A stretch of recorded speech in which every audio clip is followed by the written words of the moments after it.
ఢిల్లీకి పోయి మంచిదని ఒప్పుకున్నారని వారం రోజుల లోపల ఇవన్నీ కేఆర్ఎంబీకి అప్పచెప్తున్నారన్నట్టుగా వార్తలు వస్తా ఉన్నాయి.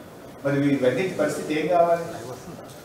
మీరు ఒకవైపు ఏం చెప్తున్నారు, జాతీయ ప్రాజెక్టు తెస్తామని చెప్తే మొన్న ఢిల్లీకి పోయి కదా, జాతీయ ప్రాజెక్టు తెస్తామని ఢిల్లీకి పోయి ఉన్న ప్రాజెక్టులను ఢిల్లీకి అప్పచెప్పే ప్రయత్నం చేస్తున్నట్టు కనపడతాం. హైడల్ పవర్ జనరేషన్ లో మనం స్వయం ప్రతిపత్తిని కోల్పోతాం.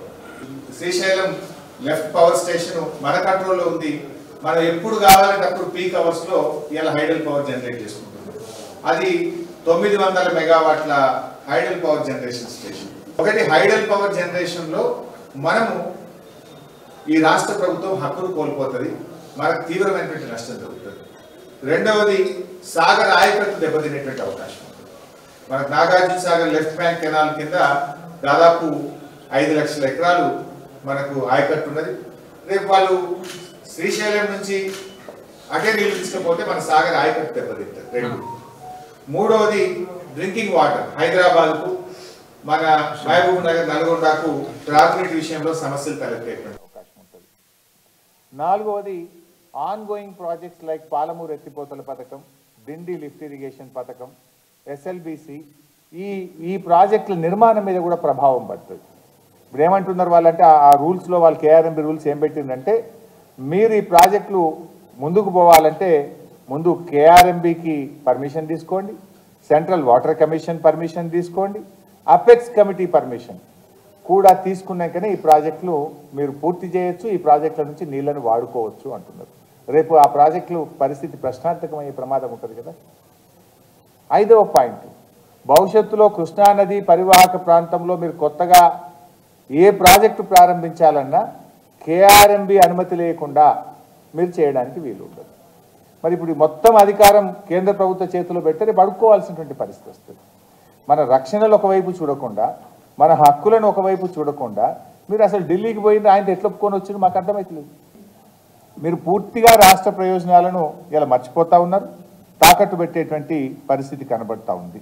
మేము చెప్పినాం కానీ వాళ్ళు ఇంకేదో రాసుకున్నారని మీరు చిన్నపిల్లలాగా మాట్లాడితే ఎట్లా, నాకు అర్థం కాదు. బాధ్యత లేకుండా మాట్లాడితే ఎట్లా? మేము ఒప్పుకోనని చెప్పినాం కానీ మేము ఒప్పుకున్నట్లు వాళ్ళు రాసుకున్నారు, మళ్ళీ మేము రాస్తామని ఇప్పుడు మాట్లాడుతున్నారు. మీరు ఒప్పుకోకపోతే ఒప్పుకున్నట్లు ఎట్లా రాస్తారు?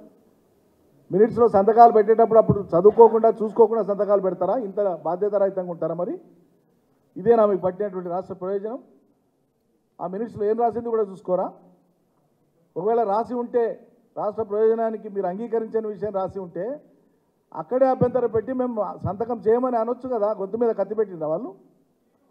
ఈ మినిట్స్లో చాలా క్లియర్గా చెప్తా ఉన్నారు, రెండు రాష్ట్రాలు అంగీకరించినాయి కేఆర్ఎంబి పరిధిలోకి ఈ ప్రాజెక్టులను తీసుకురావడానికి, కృష్ణా ప్రాజెక్టులు రెండు నాగార్జున సాగర్ శ్రీశైలంను తీసుకురావడానికి కేఆర్ఎంబి పరిధిలోనే నిర్వహణ ఉంటుంది. భవిష్యత్తులో వారం రోజుల లోపల ఆపరేషన్ ప్రోటోకాల్స్ను రెండు రాష్ట్రాల అధికారులు ఫైనలైజ్ చేసి పంపిస్తారు.